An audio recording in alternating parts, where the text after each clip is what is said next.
ಯಾವಾಗಲೂ ಸೂಪ್ ಹೇಗೆ ನಾವು ಅಪೆಟೈಸರ್ ಟೈಪ್ ಸ್ವಲ್ಪ ತಗೊಂಡು ಆಮೇಲೆ ಊಟ ಮಾಡ್ತೇವೆ ಒಂದು 15-20 ನಿಮಿಷ ಬಿಟ್ಟು. ನಿಮಗೆ ಅದು ಎರಡು 2 in 1 ಆಗ್ತದೆ ಅವಾಗ ಒಂದೇ ಮಾಡಿದ್ರೆ, ಸ್ವಲ್ಪ ದಪ್ಪ ಮಾಡಿದ್ರೆ. ಬಿಸಿ ಬಿಸಿ ಅದು ಸೂಪ್ ರೆಡಿ ಆಗಿದೆ, ರಾಗಿ ಸೂಪ್ ರೆಡಿ ಅಲ್ಲ. ಗಮ್ಮತ್ ಕಾಂತುಂಟು. ಈ ಥರದ ಸೂಪ್ ಒಂದು ಬೌಲ್ ಈ ಥರ ಮಾಡಿಕೊಟ್ರೆ ಒಂದು ಹೊತ್ತಿನ ಊಟವನ್ನು ಕ್ಯಾನ್ಸಲ್ ಮಾಡ್ಬೋದಲ್ಲ. ಚೆನ್ನಾಗಿದೆ.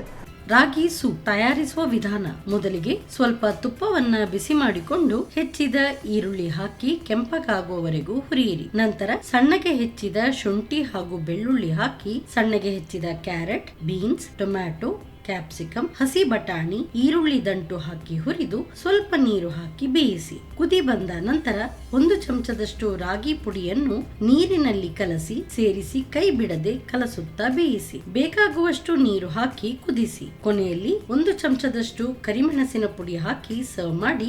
ಬಿಸಿ ಬಿಸಿಯಾದ ಆರೋಗ್ಯಕರ ರಾಗಿ ಸೂಪ್. ನಮ್ಮ ಟಿವಿ ಕರಾವಳಿ ಕರ್ನಾಟಕದ ನಾಡಿಮಿಡಿತ.